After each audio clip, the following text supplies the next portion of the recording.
I feel like, I still have so far to go. I ain't made it, you know what I'm saying? Mm. But he said he was somewhere, and somebody was like, they was talking about rappers like, and JB, he don't really made it. And somebody got pissed. It was like, JB ain't made it yet. And so, stand on that. Yeah. Coming at you live from the 405. It's the 5 on the 4 podcast, featuring 5 unironically unique voices in the podcast game of music, sports, and the culture. What it do, y'all? It's 5 from the 4 back again with another podcast episode. We are here on a very special occasion this afternoon. It is our first of many interviews with some local celebrities, local legends, local icons, and who better to start with than Jabee Williams himself. So we're really happy to have him with us, the homie Eastside legend, Jabee. Let's give a warm welcome for Jabee, who's with us today. Yes. We are very excited.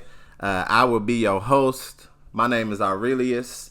We got Tank on the couch, Jabee in the middle, Tevin over there, you feel me? And Aham is there in California on Discord, you know what I'm saying? So Jabee, welcome. Let the people know who you are. Thank you. Man, my name is Jabee, Oklahoma City, Oklahoma, from the east side. What else? Man, that's it really. Just out here trying to make something out of nothing, man. That's it really. Yes, sir. You got a new album out recently. Yeah, it's called...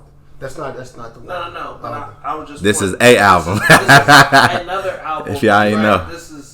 He got multiple. Yeah. So the new one is called "The Spirit Is Willing, but the Flesh Is Weak." Yep. So it's my first project on Mello Music Group. I'm excited about that. My first time ever being paid to record an album, which is cool. That's dope. So yeah, man, and it's been doing well, and just excited that people are liking it. You know what I mean? Mm-hmm.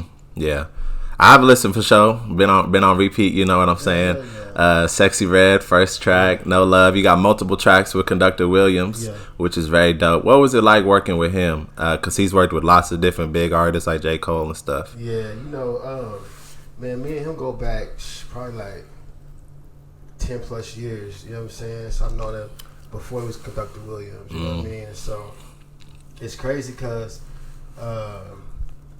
one day one of my homies was like, "Man, your homie, he produced for West Side Gun," and I was like, "Nah, I don't got no homies produced for." He's like, "Conductor Williams." I'm like, I don't know that dude. You know what I'm saying? Because I know him as a different name. You know what I mean? Yeah. And so he said, "No, that's your homie D Will." And so I text D Will. I'm like, "Bro, you Conductor Williams?" He's like, "Yeah." You know what I'm saying? So it was just dope to be able to even for him to just with all he's doing, and you know what I'm saying, be able to to lock in with me and do some stuff. We actually did a bunch of joints. We did something on this one, and then did some for this new one, and got some more stuff we've been talking about doing. But the cool thing was, man, with this one, like I was working with him on this one whenever he was doing the J. Cole stuff and the Drake stuff, and matter of fact, he had sent me a bunch of beats, and so I recorded to some of them, and I sent them back, and he was like, "Oh man, so-and-so already got that one," and just be able to see like the names, you know what I'm saying? It's like, don't tell nobody, but so-and-so already got this one. Don't tell nobody, but so-and-so already got that one, you know what I mean? So it's just dope. Like I'm waiting to hear what they did to the joints that I recorded to, you know what I mean? Yeah. Already. So, but no, it's cool, man. He's a good dude, and I'm just happy to see, where his career is taking him. He's always been dope, always been, a solid guy, man. So yeah, that's awesome. Yeah, that's what's up. I'll ask just the energy that's been coming behind all of this, just the new project, and just somebody that's been growing up here, just been seeing just the elevation just throughout the years of like, man, like dang, somebody making it out. And I remember from seeing you perform when I was little. Dang. At Edwards Park and stuff over there to now it's like we go to Juneteenth events, and it's like it's just the artists, the people that you're working with, popping, surrounding with, is just bigger and bigger and bigger. So like, just how does it feel now that like just all of this, just from the people you work with, yourself, just just the fruits of the labor starting to come. You know what? It's crazy because I was talking to my bro Duo the other night, and he said he was somewhere, and they was saying, how, and I don't, like, me on the outside looking in, me on the inside looking out, like, like I feel like I still have so far to go. I ain't made it. You know what I'm saying? Mm. But he said he was somewhere, and somebody was like, they was talking about rappers like, and Jabee, he don't really made it. And somebody got pissed. It was like, Jabee ain't made it yet. And so stand on that. Yeah. And so it's just funny because I'm just really just trying to enjoy it and really just continue to grow, and not just grow, but like bring cool stuff to the city and to to the east side. So. Man, I don't know. I really don't know. I think back to, where I started, and I remember the same, talking to Duo again.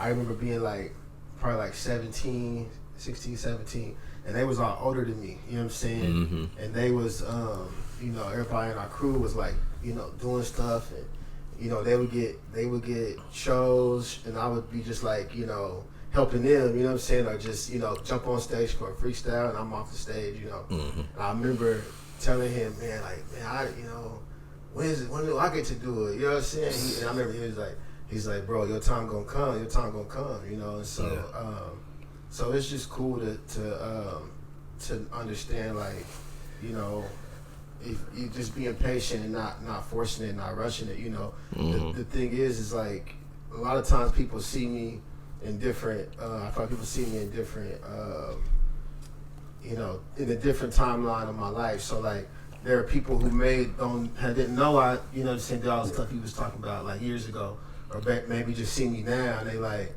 oh, he just now starting, he just now doing this, but not knowing like, I've been doing this for, 20 years, you know what I'm saying? And, yeah. And so, just to know that like, even in 20 years, there's still, so much more to do and so far to go, and I'm here for it. You know what I mean? So. Mm-hmm. That's dope, bro.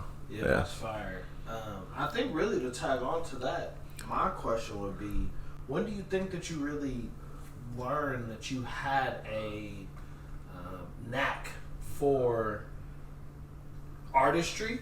In the musical sense, who were some of your influencers, right? Like, when do you think that happened, and who were some of the folks that you may have just like grew up listening to, right? Like, who were those people for you, and how old do you think you were when you actually like paid attention to those folks? Like just listening, it's always been like Pac, you know what I'm saying, Nas. LP, Doom, who else? Lord Finesse, Biggie, Little Brother Fonte, Merce. Those are the people that I, either just influenced me, or I just, they like their music, did something for me. You know what I'm saying? Mm-hmm. But. I don't think I grew up like doing this around people who could really do it well. You know what I'm saying? I'm always the person to say I ain't the best rapper, none of that.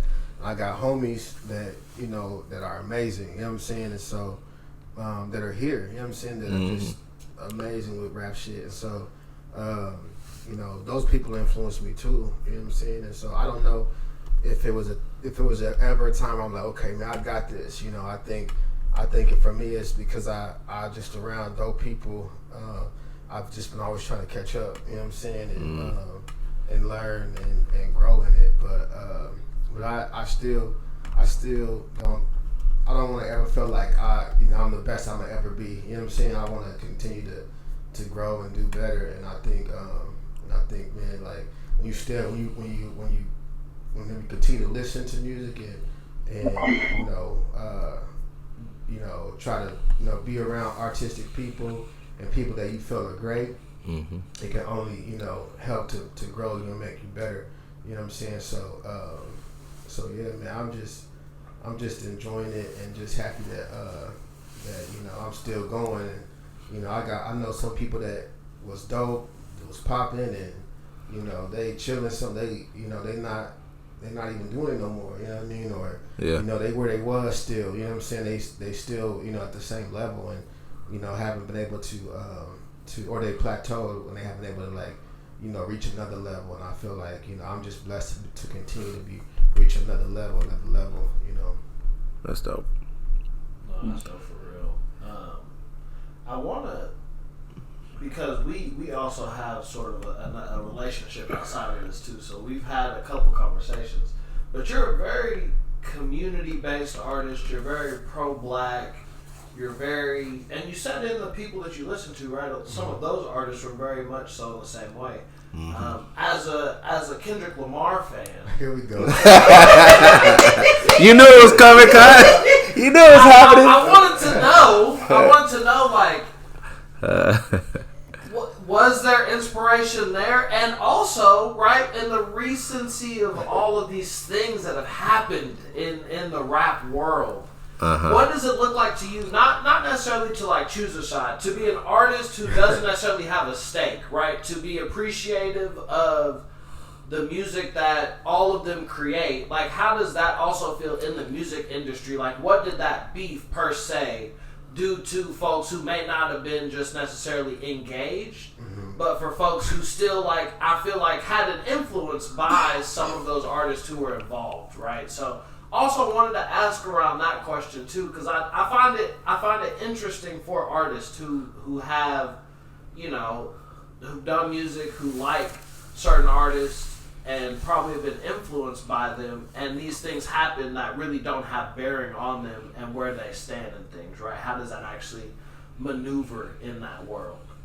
Oh man, okay, so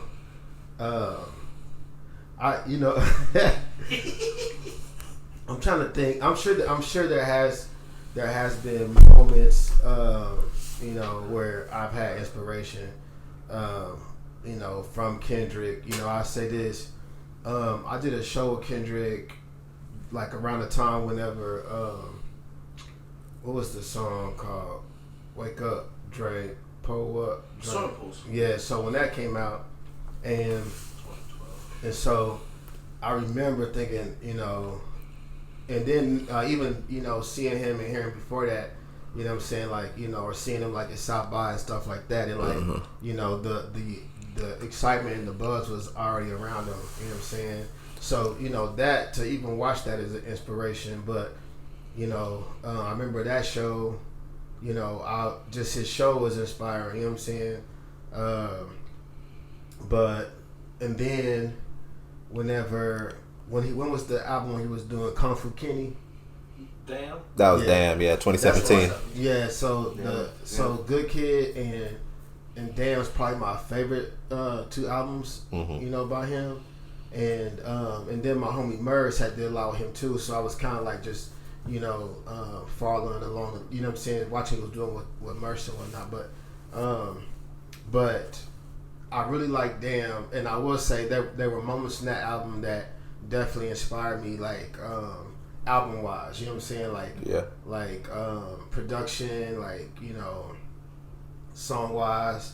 But the I will say the biggest inspiration was going to see him live do that album. You know what I mean? That's right. And just how you can really create a show around the concept of the album. You know what I mean? Did y'all go to that tour at all to see? Didn't get to see Damn. I've only seen the last album. Well, he was like the Kung Fu Kenny shit was like he was doing karate. I saw clips of that shit. Yeah, I mean? Yeah, he was really climbing walls and stuff. Yeah. So, and I was just and then and this is another reason why I like live shows, because I had listened to that album, but there was a song that I would always kind of skip, but I remember seeing him do it live, and I was like, you know, it made me love that song. You know what I'm saying? That's cool. So yeah, so like just like that in itself was an inspiration. You know what I'm saying? So. So like, you know, moments like that, you know, I can't say rap wise he has, but other than that, like, you know, yeah, there's definitely, you know, glimpses of inspiration, I think. But I find glimpses of inspiration in a lot of artists, you know what I mean? But moving on to like, you know, the beef and him and Drake, like I you know, Go ahead and say it. Let me say this. Let me preface it by this. Like, you know, a lot of things, and this is not to take away from Kendrick as a rapper, as an artist, because you can say it about most artists. You know what I'm saying? If you listen to enough rap, so a lot of things that the average listener, you know what I'm saying, who you know listens to what's popular. You know what I'm saying? Rap music. You know what I mean? Mm-hmm. I think a lot of the things that he was doing, style-wise, rap-wise, the average rap listener hadn't heard on like a pop scale like that before. Does that make sense? Yeah. And so, but me, that's all I listen to. I listen like I could name probably like 500 rappers just off the top. That's how much rap I listen to. Mm-hmm. So like, I was just like, well, you know, it wasn't like anything new whenever you used to listen to like, you know, Gift the Gab, Black Alicious, Micah 9, Dead Prez, you know, Brother Ali, you know, who else? Bone Thugs, so many people, Freestyle Fellowship, you know, all these, you know what I'm saying? Like, there was so many things. I was like, oh, that, like, so-and-so did that before. People be like, oh, have you ever, you know, the way he did this and that. I was like, yeah, that's dope. But listen to this, like, you know what I'm saying? Black Alicious did that already. You know what I'm saying? Yeah. You know, you realize the things that he's saying, like, Dead Prez said that in 99. You know what I mean? So, like, not to take away, not that it's, you know, some people, that's not the way music is, but, like, the average person would be in awe over things that I just wasn't in awe over. You know what I mean? So so I wanted to preface going into the battle with that. So like my, you know, I was so whenever Kendrick started with the with the song with Future. Like that feature. That's what it's called. Yeah. Well, let's start it with first person shooter. That was a shout out. I thought that was a shout out. Yes. That was a shout out. Correct. And I think just like I don't know. The hater in him was just like nah, you know what I'm saying, me, which is fine, you know what I'm saying? And so he did the song with Future, Metro Boomin, and Metro Boomin, and I was just like, it's cool, you know what I'm saying? And then whenever Drake came back with his first song, I'm not even talking about J. Cole, but whenever Drake came back with his song, I came with the first Push-Ups. I was like, yeah, like to me that was hard, you know what I'm saying? Mm-hmm. And you know,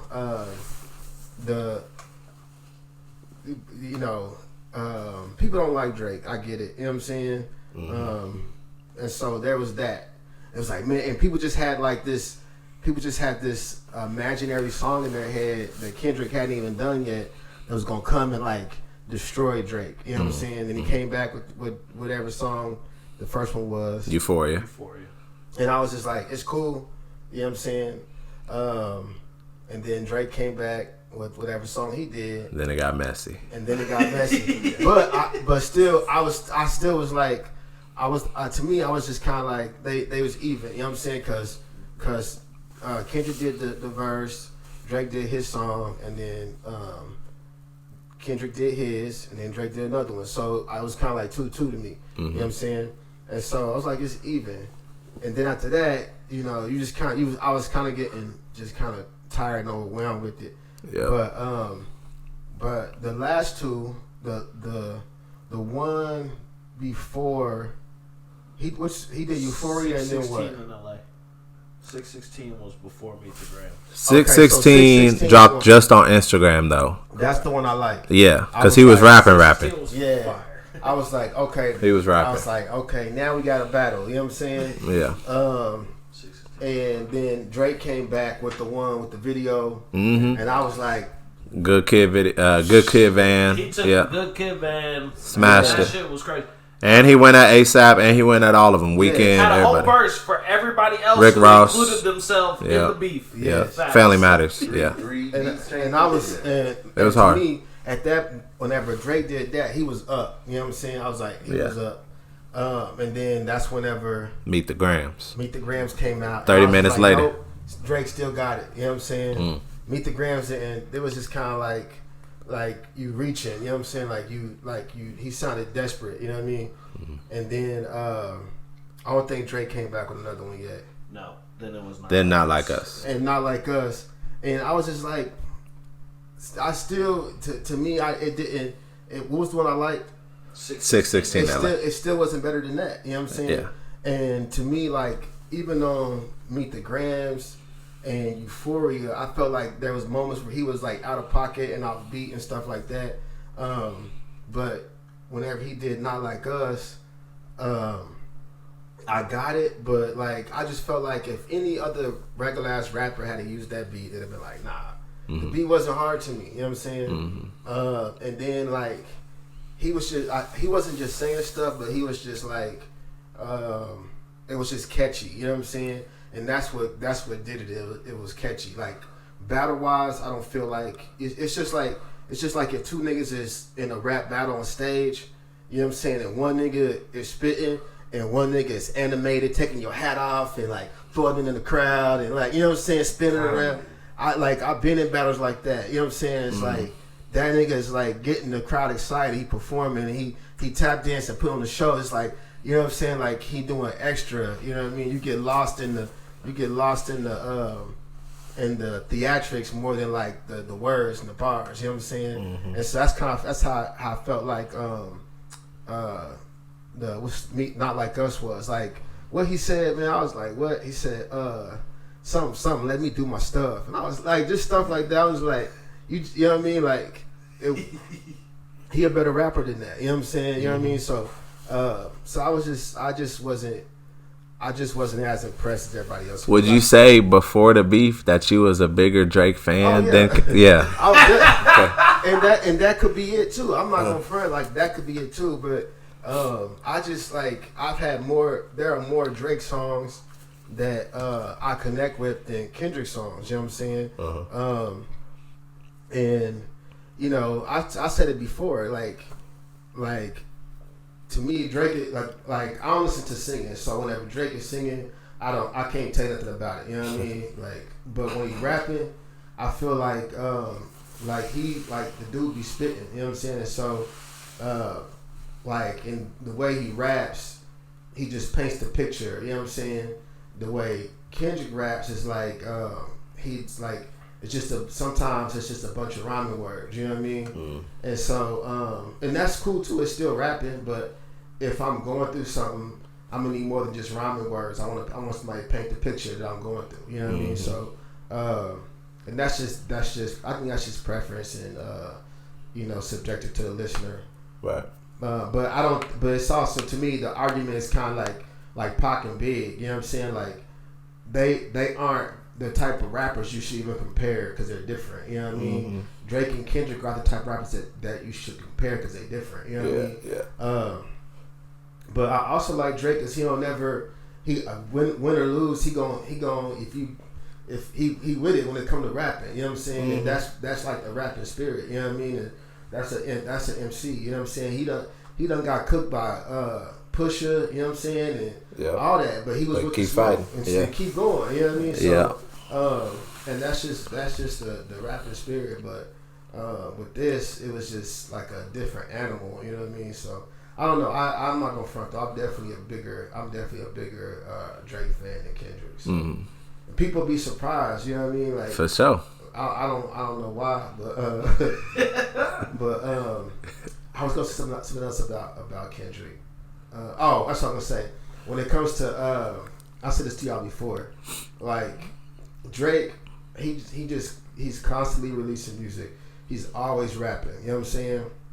And I really appreciate that. You know what I'm saying? Like, there's never no downtime. He's always out. He's always rapping, always putting out music. It's just the beat and him rapping. You know what I mean? Kendrick, it's like, you know, it takes 4 years.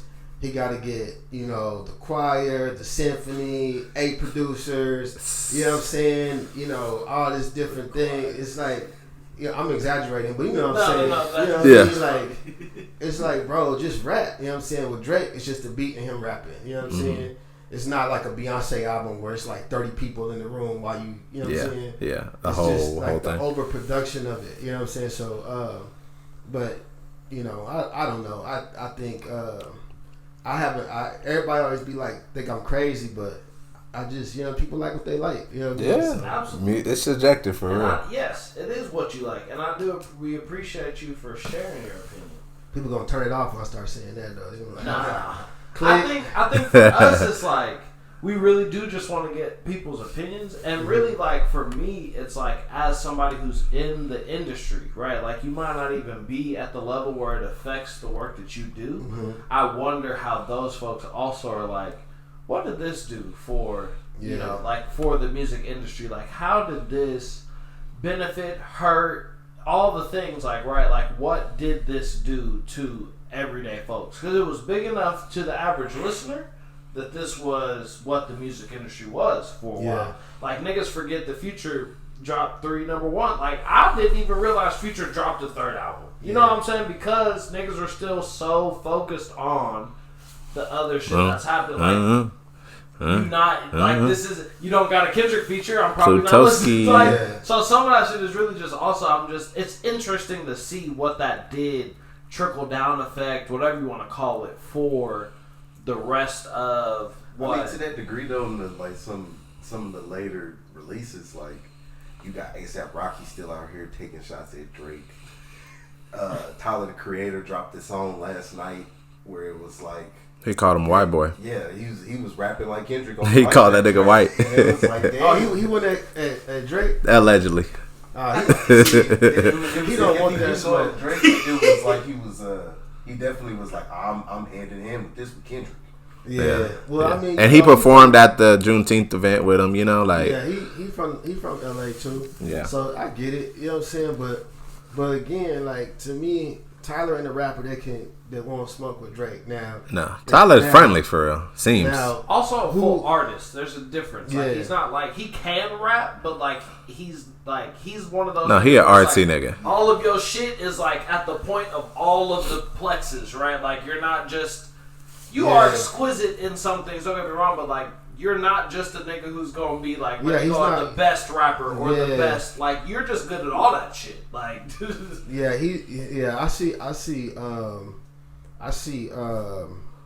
Tyler like I see Kanye. Like Kanye he's a decent rapper. You know what I'm saying? But you know he know how to put the right people in the room. He know how to, you know what I'm saying. The production is always gonna be dope. You know what I'm saying? But you know I'm not listening to Kanye because he's a dope rapper though. You know what I'm saying? He's a decent rapper. You know what I mean? But you know, if it was somebody like Earl, then I'd be like, I don't know, Drake might not want that smoke. You know what I'm saying? Can really rap. But that's what Earl do. Yeah, like you know what I'm saying? His shit is in that category, in the artistic category. Yeah. But to be fair, Drake has been taking shots too, though, bro. Like with the shit, like he's still like, nah, it's round 2. You know what I'm saying? Like. And I can't remember what it's called, but he dropped a file where it was 100 gigabytes. He dropped a gang of songs, and like he's been releasing them, then taking them back and doing. And like there's been shots in there still to Kendrick and to everybody else. So like this still kind of bubbling. Like niggas not done fighting for real. That's the thing, you know. Like you know, Drake is the only person, you know, going to everybody coming at him. He just, you know what I'm saying? Like niggas ain't dropped a song in years, but now it's like, now we find somebody finally coming at Drake. You know what I'm saying? I'm going to say this. Yeah. Or I'm glad somebody finally came at Drake. You know what I mean? So, it's, you know, that stuff is like, he got a lot of haters, bro. Yeah, for better or for worse. Like But that I feel like that say something about him. Exactly. That so many people hate that nigga. Yeah, man. Because he taking their listeners, taking their bitches. You know what I'm saying? Like, yeah, they don't like that nigga. You know, they don't like that. You know what I'm saying? He not from the States. He light skinned. You know what I mean? Like, you know, he different. It's like he's sharing the spot at the yeah, top, it's like not sharing it. He's like he not a real nigga. You know what I'm saying? Like, you know, he was on TV. Degrassi. You know? Yeah. It's like, man, like how many? But my thing is, how many people do we all know that was, you know, squares till they wasn't? You know what I'm saying? Yeah. You know what I mean? Like, we all know people like that. They were squares till they wasn't squares. You know what I mean? So. And I think that'd be my point. And I think. That's what that nigga said in Euphoria, though. He said, this rap shit can't make you cool, nigga. Well, but it's not what. My piece of that is like, you can't come down and imitate this violence. Like, for me, it's more so like, yes, it is very different. And also, like, I think the bigger problem is because Drake doesn't really understand the culture of what being black in America is. He doesn't understand how to be at the top and disperse those things. No, that's not true. I will say he might not understand. He might not understand the culture because he did say some dumb shit. He said, the slavery bar. Yeah, a couple multiple slavery bars. He was tone deaf right there. You know what I'm saying? It's crazy. Yeah, what you trying to free this? I was like, yeah, nigga, we are. What the fuck is wrong with you? We're 100% trying to still free. We're still. What the fuck is wrong with you, nigga? But But I will say this. When it comes to dispersing, though, like, that's one thing he does do. He definitely, like, puts niggas on. He definitely does verses for people. Mm-hmm. Like, you know what I'm saying? I didn't know who Migos was until they did a song with Drake. You know what I'm saying? Mm-hmm. Think about all the people who were just regular until they, you know what I'm saying, until they did something with Drake. You know what I mean? Like Future. Not that he was regular, but he did that album. He did an album with Future. He did an album with 21. All the verses he's done for people, you know what I'm saying? Like he definitely disperses, you know what I'm saying, his platform all the time. Mm-hmm. And let me reframe that. I do agree. He does put a lot of niggas on, right? I didn't mean it like that. I think what I more so mean is like, in terms of when you're at the peak of like you're the GOAT. And you have done all this work with other niggas who, to our realest point, I'm glad you said it because he are now turning around. You're labeled as that. I'm not gonna not label, like, that's what niggas label him as. If you're gonna be that and you're gonna put all these niggas on, why are these same niggas turning against you and saying like, yeah, they did that one album, or he did those couple things, but like, this is not the same. So, I'm just wondering why that. What you also are the other. What was the shift? Like, when did why we just start hating Drake? And what else can he do? Like Tevin been hating though. To be clear, Tevin been on that. But I think there's been, and I think to your point, there's been a few anomalies, right? Like the same way you just talked about Migos. We've had a friend in our friend group who's been on Migos before the Drake album, right? Like, shout out Derek. We've had Future friends who've been on Future before that. So like, yeah. I also feel like I've been in some diverse rooms for those folks specifically. So like, yes, and also like after. I can't remember, and correct me if I'm wrong, does Drake have a feature on Culture 3? And if so, when was the last thing that you seen Drake do with Migos? Since, like, you know what I'm saying? And like, what has... No, he only got the song with... They had Walk It Like I Talk It on Culture 3. That's Culture 3. Oh, okay, that's Culture 3. Yeah. That's what I was wondering. So like, but after that is, so like, and it's not that it's a bad thing. I do agree. He did it for a little period of time. I'm just wondering why... is it that all those same folks are now like, fuck it, like, fuck our relationship. Now I really feel like I can go at you because you've been this, that, and the other. When y'all have been doing it, and you did it for so long. So I don't disagree, he did it, but I'm wondering why these niggas, or do you feel why have these niggas now been like, fuck that nigga? Even though he did do that. I'm gonna tell you why. Well, and remember he did do a song with Kendrick and ASAP on the same song. Yes, fucking problems. And brought him on tour. And you could tell that was all Drake. You could tell that the idea, the theme, like the style of the song, how everybody ended their verse, like it was definitely a Drake inspired song. But I'm gonna tell you the thing about it is, outside of Kendrick, because Kendrick is probably like, as far as like name wise, the only person out of all those people that is as big as Drake, but or bigger, is that sometimes whenever you do something, like say sometimes you do something with somebody, like for instance, I might do a song with one of my homies or my cousins for their project, right? Well, and then I drop mine still, and the songs I do with them may not blow up as big as mine does. You know what I'm saying? Or you know what I'm saying? They still don't like. They still can't be on the same level, do the same things that I do, even though I did a song with them, right? And they look at it like, well, shoot, like, why come I ain't where you at? You know what I'm saying? How come? You know what I mean? Like, it's like, that's why I said, what more can he do? You know what I'm saying? Like, you know what I mean? He can't rap for you. You know what I'm saying? So, like, it's not up to him. Once I give it to you, it's up to you to do, make something out of that. You can't depend on me to like make your whole career. And I think that sometimes that's what people do, is they feel like, I got this one, you give me this one thing, and then after that I'm supposed to be on your level. You know what I'm saying? And that don't always happen. It doesn't always happen like that. And so, and then on top of that, if a nigga think I'm corny or I'm a sucker, you know what I'm saying?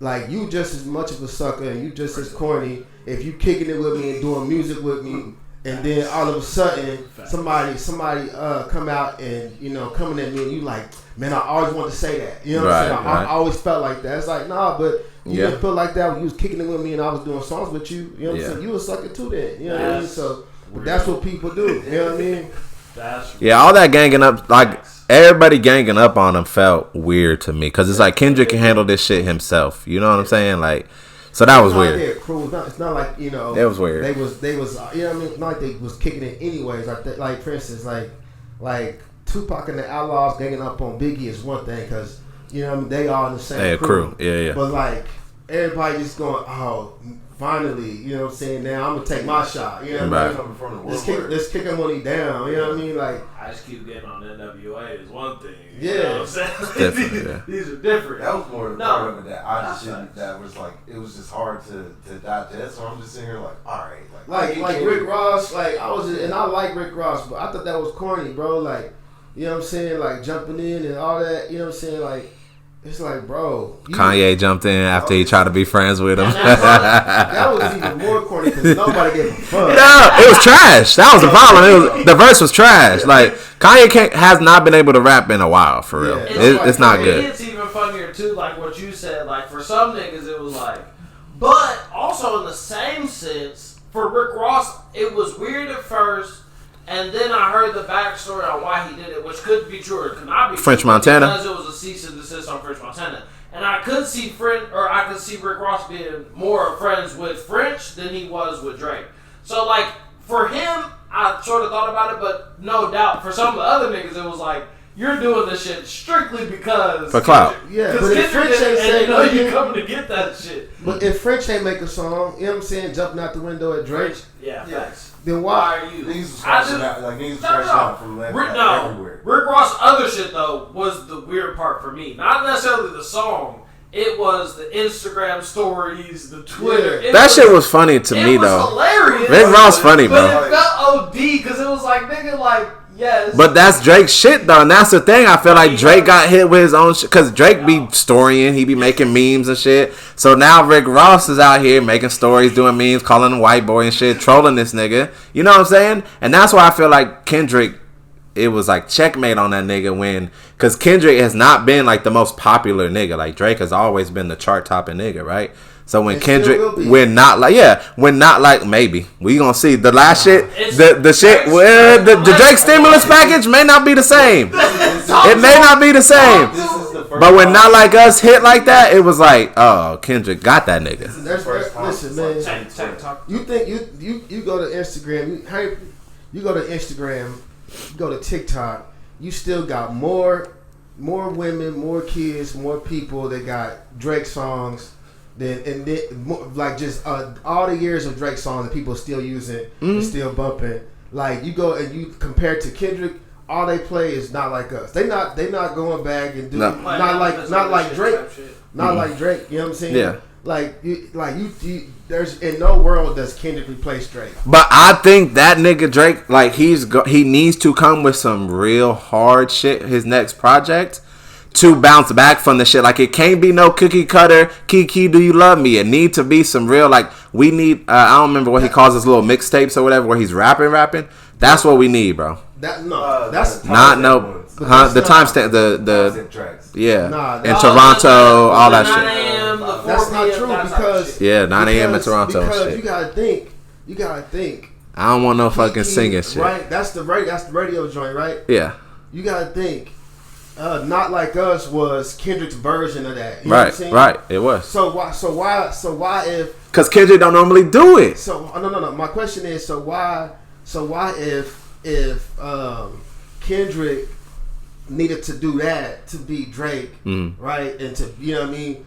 And why does Drake need to come back barred out? You know what I'm saying? With rapping, if what people needed him to, what it took to beat him was a, you know what I'm saying, a radio song. So Yes. I mean, So this- people don't want that, obviously, because every song. It needs to be like an undeniable hit, but he need to be rapping in that when they was bitch. going back and forth, it was all about the raps and the bars, right? Yeah. And then Kendrick said, "Nope, I'm gonna do a radio joint," and then all of a sudden he won. People don't want to hear niggas rapping, But that third verse, that nigga was rapping. That Atlanta shit when he broke that bitch down, that was some shit. He said, "Let me lay it out for you," because all that shit you just said, he did it with 21 Savage, he did it with Future. Kendrick flipped that shit and said, "No, actually, he was leeching off of Atlanta." But listen, why? That was hard, was it not? Right. But that's not what people listen. People don't. People. Ain't That's what I listen for. People ain't quoting that. You know what I'm saying? Yeah. They quoting the catchy, Tony stuff. You know what I'm saying? Long boys. No. Yeah. You know So what I'm saying? to your point, yes. That was a hard bar, though. I agree. Yeah. Like the niggas are, for your average listener, they aren't asking for those necessary lyrics, or they're not quoting those lyrics. And also, as we've looked at this beef, as we've looked at why Kendrick has not reached Drake, and why this has been such a peak sort of rap battle, is because this felt like a rapper who was, I feel like to a lot of niggas, feel like he's an underground rapper. Like, I feel like that's what niggas would label him as. Like, Who, Kendrick? who has made it. Like, I feel like he is the peak of what I feel like for the average white listener. He's rapping a little bit too much, but he can make songs that I can fucking listen to. So this is Kendrick. Because for a lot of niggas aren't listening to Damn because it goes back and forth, because of his Pulitzer Prize, because of his raps. They're listening because of the hits at he the Damn put on that concert. bitch. You know what I'm saying? It was probably 80% white when I was at the Damn concert. Yeah. They listened to him, bro. No. They're listening to him, yes. I'm saying they're not listening to him for the things that he's doing conceptually to his albums. I feel like in his Damn album, it had probably some of the most radio listens that he had on any of his albums. Nah, y'all always do that, because... Does Damn not have the most radio listens on any of his albums? Yeah, I would say so. What I'm saying is this: is that it's like the concept. Y'all y'all listen to the Drake. I mean, the Kendrick fans across the board. They listen to Kendrick for the conceptual stuff. That's why y'all move the goalpost for that nigga. You know what I'm saying? And on top of that, Bless you, nigga. anytime Kendrick says anything, somebody's like, "Oh my God!" Give him a Grammy. Kendrick just opened his mouth. Somebody go hand him a Grammy right now. That shit was fine. You know what I'm saying?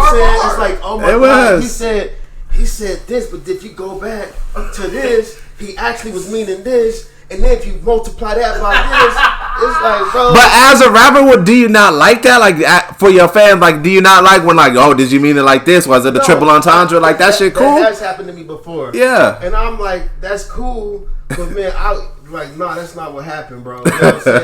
You know what I mean? Like, it's dope. It's dope that people can. That's not what I was thinking. But with Kendrick, it's like it be overboard. You know what I'm saying? It be way overboard. It's like, bro, like, son, like, no. Dude was just rhyming words. Come on, bro. You know what I'm saying? Yeah. Rhyming words. when you can play an album forwards and backwards and it has two different meanings is crazy. But I feel you. No, Has he ever said that's what it was doing though? No, he don't comment really on none of his shit, on none of his raps. Yeah, I don't think he's That's what I said.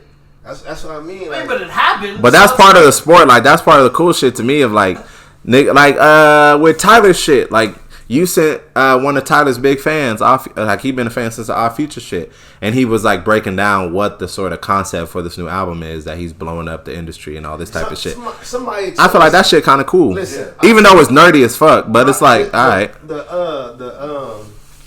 The what you call? I just put out the Spirit is Willing but the Flesh is Weak, right? Yeah. On the front cover of the record is me smiling, and then the back cover is just my face. I got my hand over my face or whatnot, and so somebody was like, "I just got the concept." And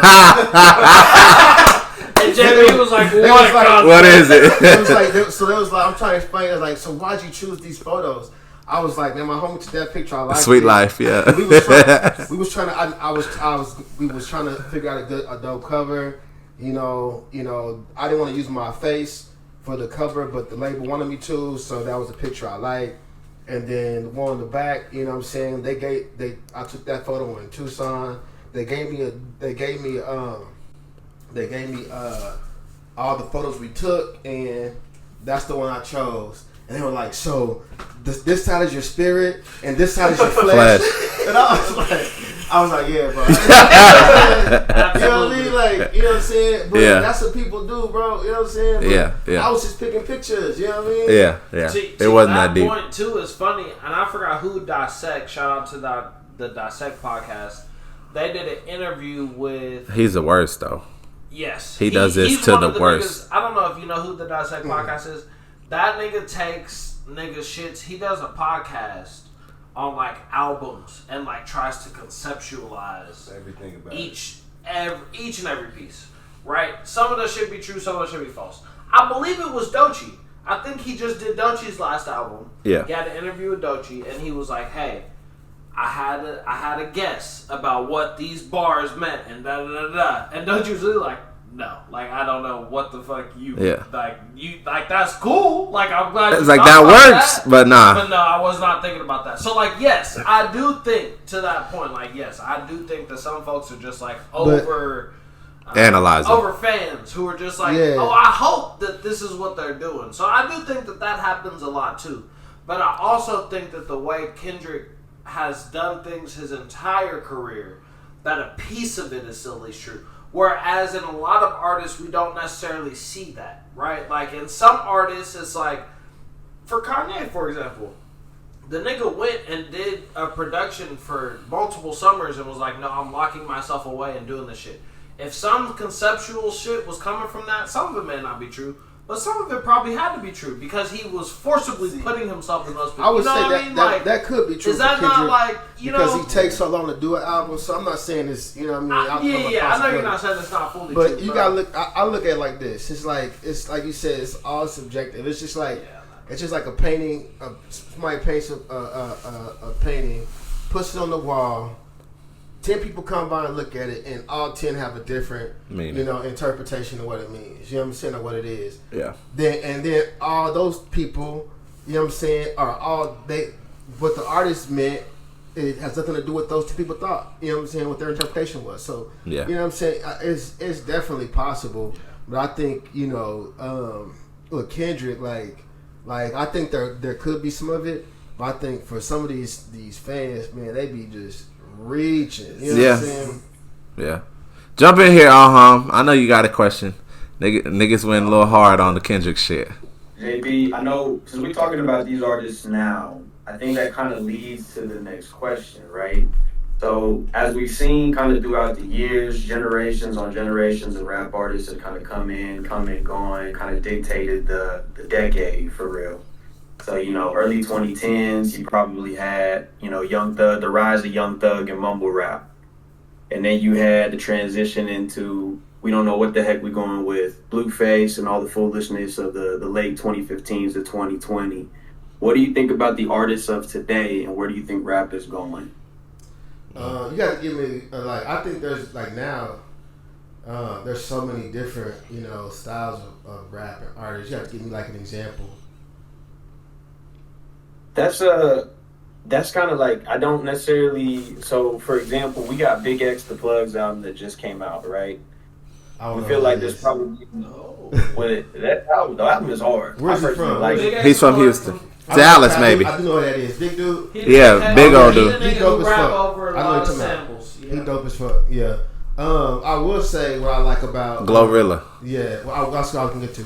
What I will say I like about rap today is like all the female rappers, like Facts, even the ones that we think are weak are dope. You know what I'm saying? They kill it. Like I think Glorilla's dope. I think Sexy Red is dope. I think Ice Spice has her moments. You know what I'm saying? The dopest is probably Lotto, like rap wise. That's Tank. Tank love Lotto. The biggest. Brokey. I talk a lot of shit. Hey. I like Caribou. I'm cool on Caribou. I have listened enough to know. You know what I'm cool saying? on. But, I don't get it. I get it. Like I get how people like her. You know what I'm saying? I don't get it. She remind me of Blueface. Like he talk about Blueface. She don't be rapping, bro. And she get the shit written for her, which is like that's poppy. That's like the part I'm wondering about now. So I'm like now sitting. She just dropped a song, SBM, all her, directed by Kara Schuster. Oh yeah. Mm-hmm. I'm gonna listen. So for me, I think she cute. I'm interested to know, like, for me, I love like Young Ma, right? Like I'm thinking about some artists who were female artists prior to this time, right? Like the love that we have for these women, to your point, because I do feel like there's a lot more women out here that like niggas are banging their heads. We was at the concert last night. They was playing Gorilla. Everybody go crazy. 7 p.m. Friday. 95 degrees. Yeah. I ain't got no nigga, and no nigga ain't got me. Yeah. Which to me is shit hard. To me is the same sort of like TikTok hits. Like, and TikTok wasn't out, but when Young Ma dropped that shit, I can't even remember how that shit went. Hey, but you with the blood, that like, and the way the niggas was singing that shit too. It felt like this times 10 with the social media, so I also just wonder too, is there a difference? Different because I thought that was a dude at first before I saw it. I know it was. Just the song. Just hearing the song, I didn't know it was a woman. You know what I'm saying? Yeah. But no, the same thing. But but I think there is an element to that where it's like all you need is like 2 minutes and 15 seconds of a song to catch. You know what I'm saying? Like just whatever. Something that people can play, TikTok or whatever. But I will say, Glorilla, she can really rap. You know what I'm saying? And I got to see her. My homeboy was on Wildin' Out. He's one of the comedians on Wildin' Out, and so I was in Atlanta. I was actually in Alabama. Fire. And he was like, "Come to Atlanta and come to Wildin' Out." And so I go to Wildin' Out, and she was the guest. This was probably like, oh wow. This I didn't know who she was at the time, so this had to be 2021, 22 maybe. Okay. And even then I was, she performed what was that first song she had? So whenever that first song came out. Fuck Nigga Free. Yeah. That was the big first hit at least. So what Fuck Nigga Free. I don't know. It was a couple. I feel like it blew up in 2022. So it was 2022. Yeah. So it was like 21, 22 when I saw her on Wild Now. But even then, like I was like, dang, like just being able to see her like on that level and stuff like that. I was like, oh yeah, whoever she is, she dope as fuck. And then you know what I'm saying? Now she blowing up. I remember when they was doing the balance, and they was making fun of her voice, like, why your voice so deep? You know what I mean? Yeah. Y'all wasn't listening to her news feed. News feed. That Memphis shit. Shout out to Glorilla. So the first track on your new album is called Sexy Red, and you talking about colors, like that seems to be the concept. Not to be like reading too much into it, but at the end, I mean, you quotes like you play a little clip of Sexy Red at the beginning, booty hole brown, coochie pink. You know what I'm saying? So clearly, like that has been an inspiration for you, and like talk a little bit about Sexy Red. And just like different female artists too, outside of Glorilla. Just remind me of like, a homegirl that I know. You know what I'm saying? You know what I mean? Like, yeah. And I just like, how she is, you know, she just being her, you know what I'm saying, having fun, doing music, you know, and not trying to, not necessarily trying to be the best rapper, none of that, but, you know, just saying she just having fun doing music. You know, right. I just like her vibe, her energy, her honesty.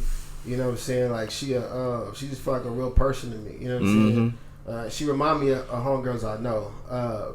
What's crazy is I mean, not that it's crazy, but the other day my daughter was like, "Why you name your song Sexy Red?"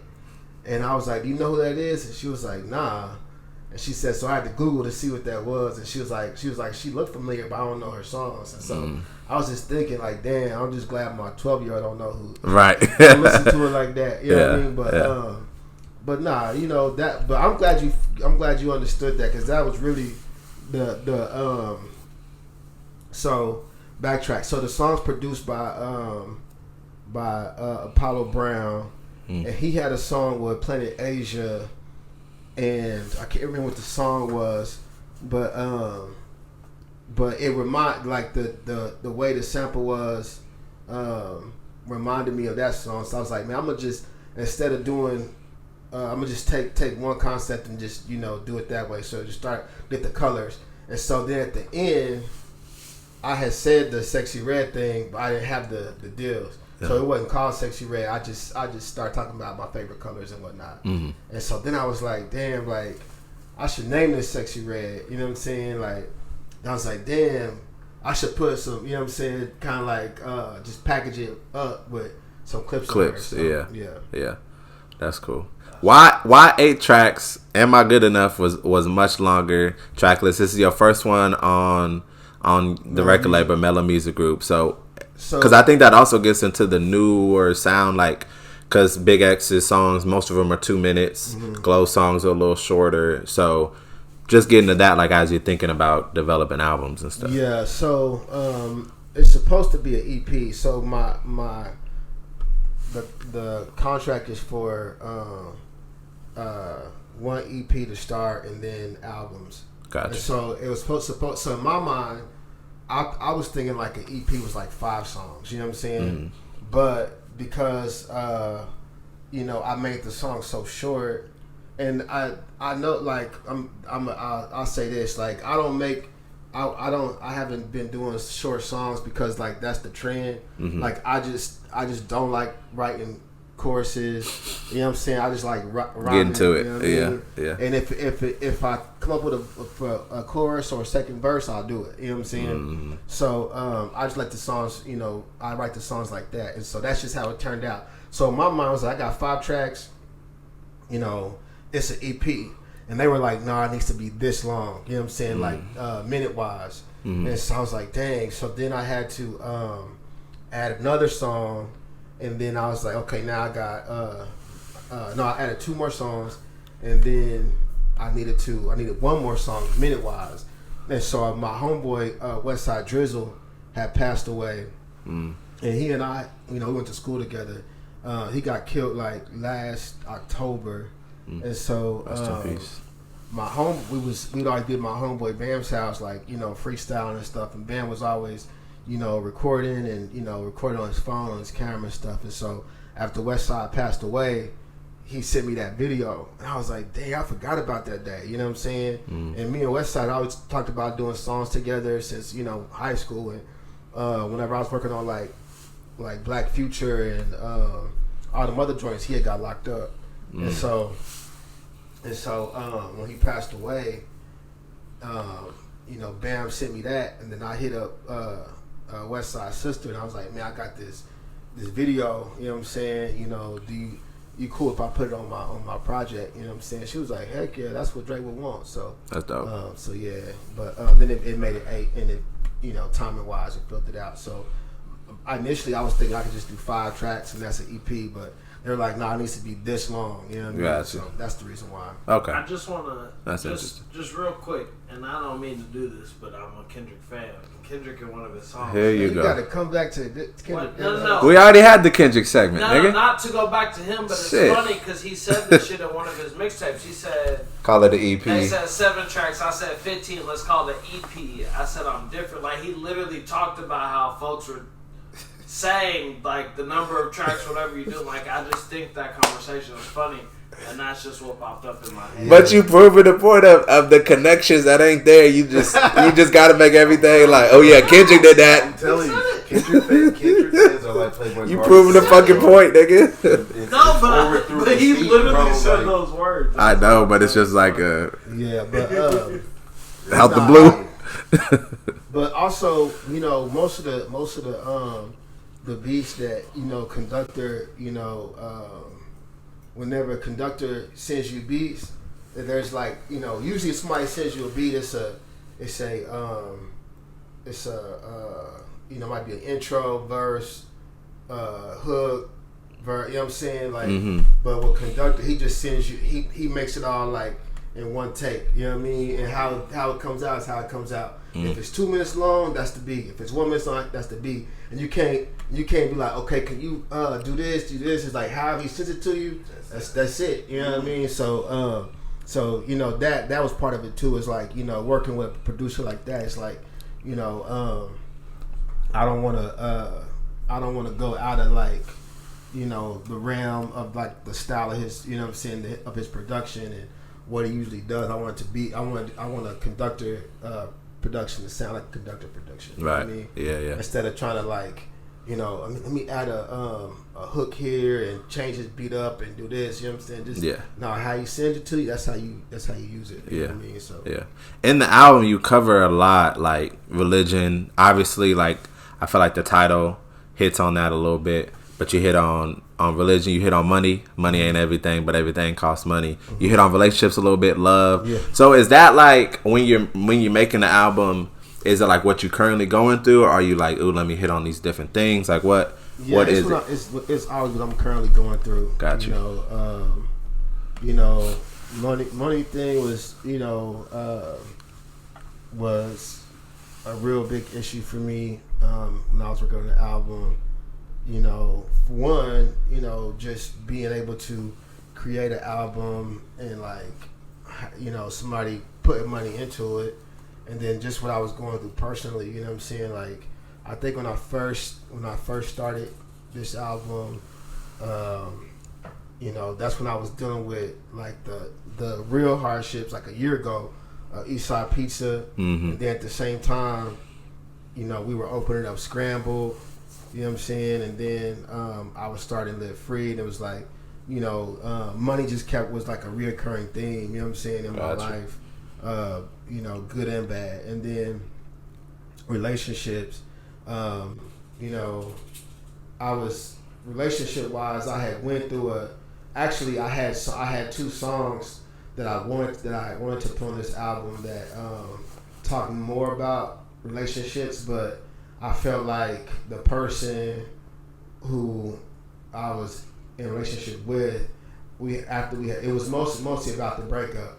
But I felt like, you know, I didn't want to go back, and I knew they probably would never hear it. You know what I'm saying? And they probably would never listen to it. Yeah. And I was like, man, like I don't want to give them that much power no more over, you know, me and my music and my art. You know what I'm saying? Because, you know, I was just like, man, like I gotta move on. You know what I'm saying? Right. But relationships was definitely a big deal when I was doing that. But yeah, and then faith. You know, my faith is always, you know, gonna be a part of my music because that's a big part of my life. You know what I'm saying? The good and the bad, the hard part and the easy parts. You know what I'm saying? And all of that. So we are back. We got a new segment, man. I feel like we do a lot of comparing. You know, we just did a whole little bit on the beef on Kendrick and Drake. You know what I'm saying? When we comparing new albums, we're comparing it like All Home's a very big fan of Reason. And I be listening to Reason, and I'm just like, what is this nigga ceiling? Like, where is he going? Like, all his music sound the same. You know, it's always comparison based, and I feel like social media does that shit. So, I want us to not do that and to just give flowers to an artist, a person, anything you want. Like, give niggas flowers. I want us to do, like, a new segment, give niggas flowers. And because we have our first interview guest, I want to give Jabee some flowers. You know what I'm saying? 3-time Emmy Award winning owner of Eastside Pizza House, co-owner of Scrambled, one of the dopest brunch spots in all of the city, you know, right there on the east side of Oklahoma City. Executive director of Live Free OKC. Just won a big Med Award week, Minority Enterprise Development Week, which is a big week here in Oklahoma City. Countless awards won.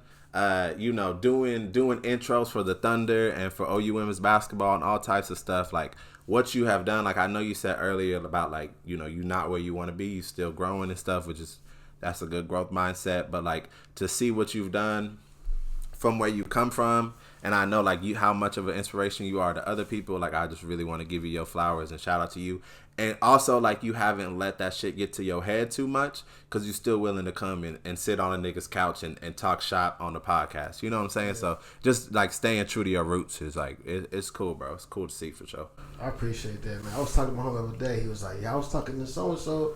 It's like, man, I don't know. JB kind of getting the big head, man. So I gotta you know, watch that shit, man. But yeah, I appreciate it. You know,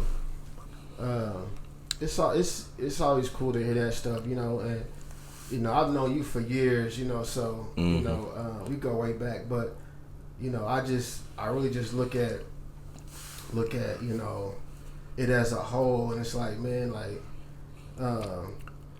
you know, I've had a great life, man. I can't complain, even with all the things that, you know, I went through as my life started out. You know, most of the stuff I didn't have control over. But, you know, I've had a great life, man, and I'm definitely blessed. But I thought we was gonna pick a rapper to give our flowers to. Not like me, but like, because you started off with Reason. I was like, man, Reason. Yeah, go ahead. Now everybody now can give flowers to whoever the fuck they want. Hold on, but time out. I'm also say. Chime in, yeah. Yes, I also want to give in my Oklahoma flowers. We can give some national flowers, but I want to give my Oklahoma flowers not only to you and the things that you've done and pursued and accomplished, and I do, like he said, appreciate that mindset of like I still need to be better.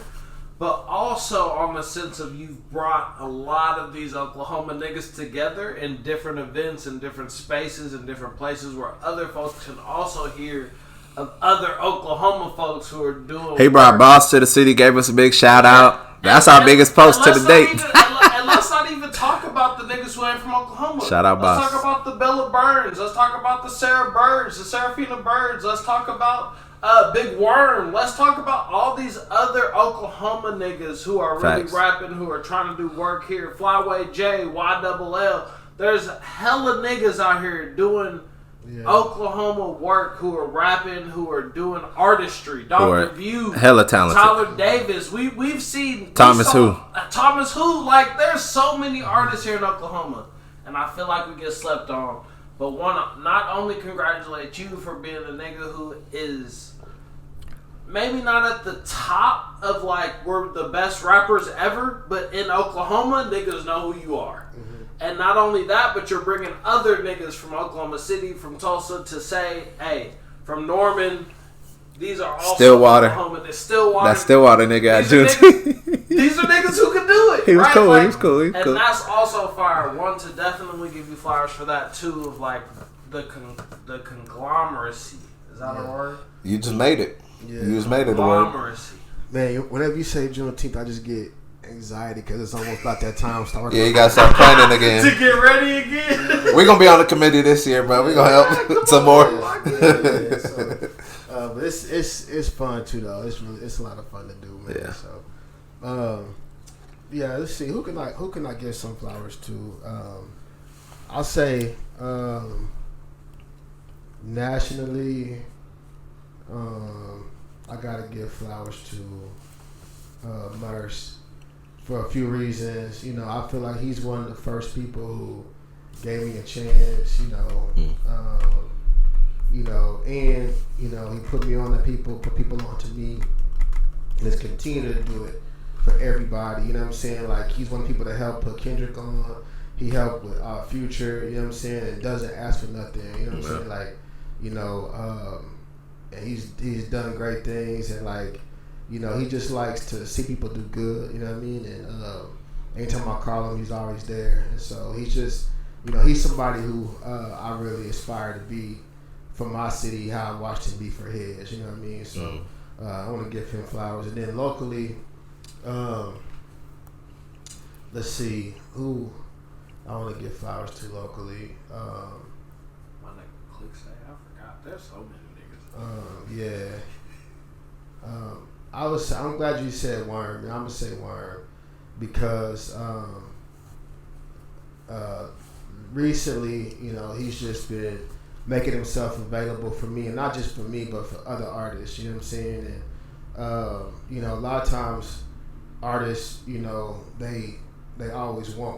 I want to perform. I want this, or you know, why not? Why come I ain't on stage? Why can't you know what I mean? And you know, he's just like, you know, wants to help. You know what I'm saying? And so he never asks for nothing. You know, and so I just really appreciate him. So I'm gonna give him his flowers.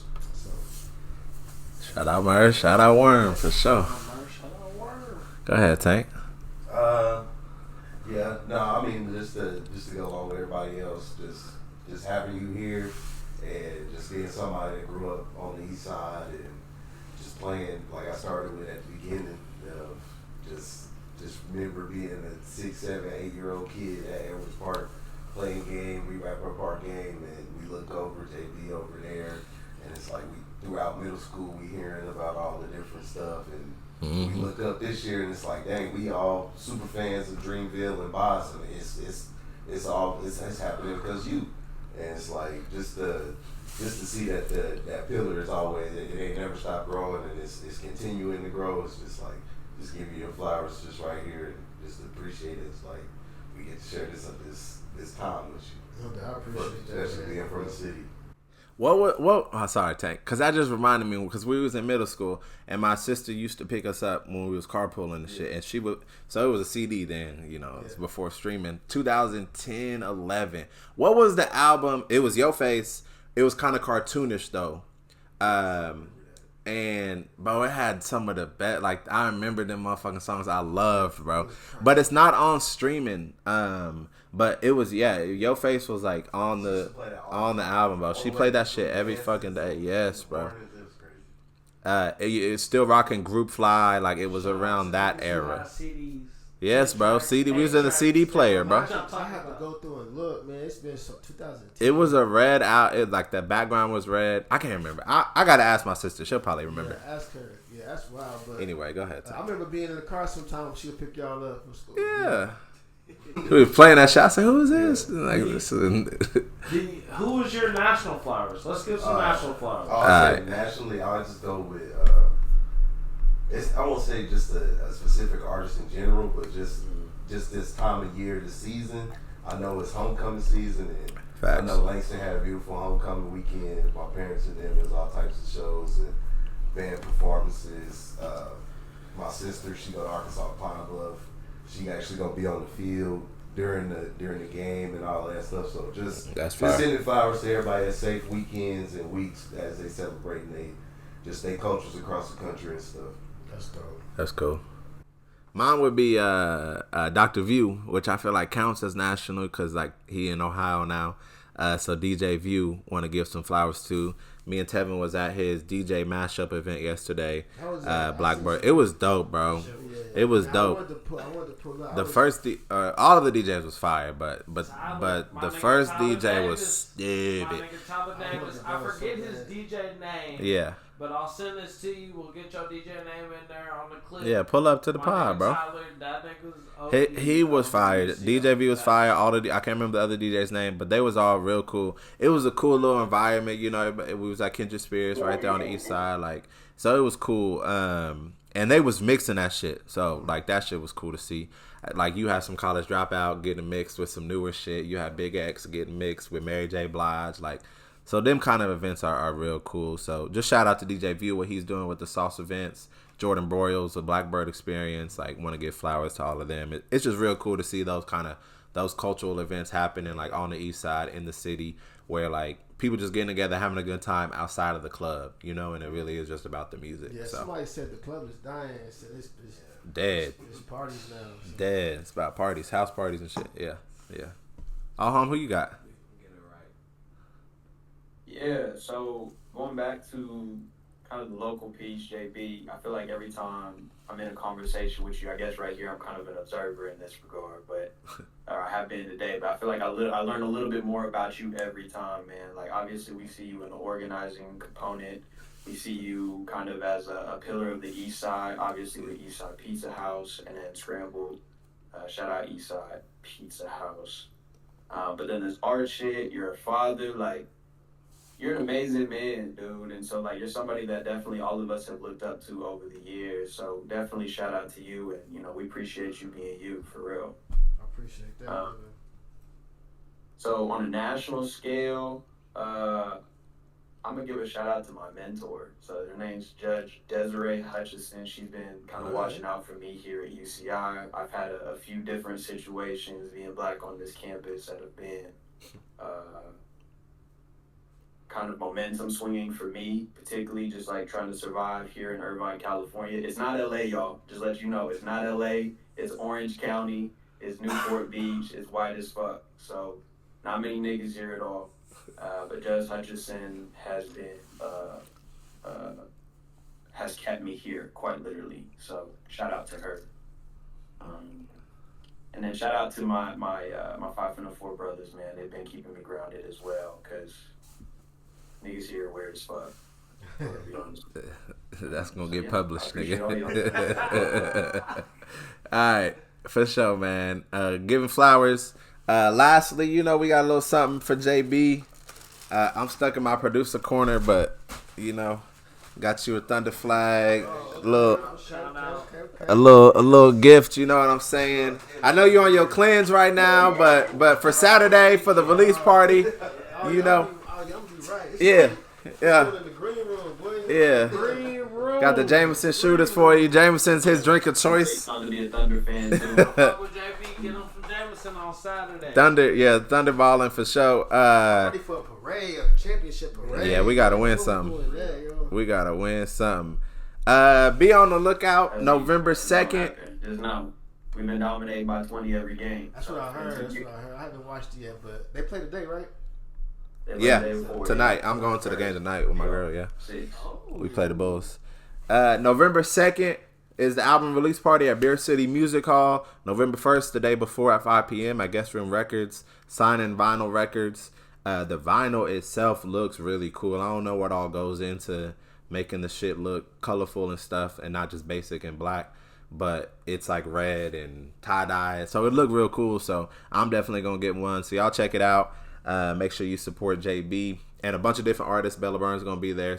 Who else is gonna be there at the release party? Bella Burns, Too Fat Troll, Trip G, and then I just put on 2 young artists. 10. His dad is the homie Darion, who has the clothing brand called Clean. Oh yeah. And then another little homie, his name is D Mitty. So. You know, just really, you know, I just added them a couple of days ago, just trying to like give opportunity for some, you know, some younger artists to do what they do, and you know what I'm saying, perform for a crowd they might not be able to perform for before. I don't even think D-Mitty's ever done a show before, you know what I'm saying? So this would be his first show, but that's what's up. But I think it's always important because people did it for me, you know what I'm saying? If it's even just a couple songs, so it should be a good show, and you know, I will say this, you know. Like I said, watching Kendrick's show when he did the damn concert, you know, I really inspired by that. I just opened up for Common a month ago and inspired by that too. So like, shout out Chicago. Yeah, so we really put a lot into this set. You know what I'm saying? So I'm excited for people to see it. So yeah, it'll be fun. That's dope, man. Check it out for sure, man. We're gonna be there. We're gonna be in the house. Appreciate you, JB. Yeah, I appreciate y'all, man. I'm trying to drink this Jameson today, so I'm trying to hold out. Hold it till. I did good yesterday, so I'm straight. That's good. Appreciate you, brother. If you don't know, now you know. Now you know, JB. Now you know. Peace.